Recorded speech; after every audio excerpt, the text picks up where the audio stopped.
Σε μια εκπομπή. Τι έρχεται ρε παιδιά. Έτσι κατά έτσι. Μην τα άκουσα μια εκπομπή που λέει αφγανιστείτε, ούτε θα κουβαθείτε, ούτε θα στραβωθείτε. Όπα. Να το, εκεί κάτω είναι αυτό. Τι χρώμα είναι.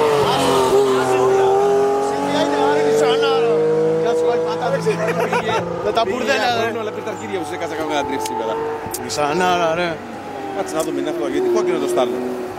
Άσπρο ήταν αυτό. Από τι γίνεται. Πού πήγε, χάθηκε. Φιλέ, αυτό μην το χάσεις. Κανόνες την πορεία σου. Γιώργο, αν χάσεις αυτό θα πω... Δεν κάνει τίποτα. Θα γράψω τα χειρότερα σχόλια, στο λέω. Ένα μάξι ήτανε. Τι είναι αυτό. Καλά. Ναι, Νισάν είναι αυτό.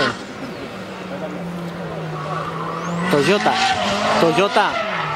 Το Σίλβια είναι ρε μαλάκα. Ω, Μαλάκας ρε. Άρε μεγάλε. Άρε πουτάνα. Δώσε ρε πούστη. Έτσι. Έτσι ρε πούστη.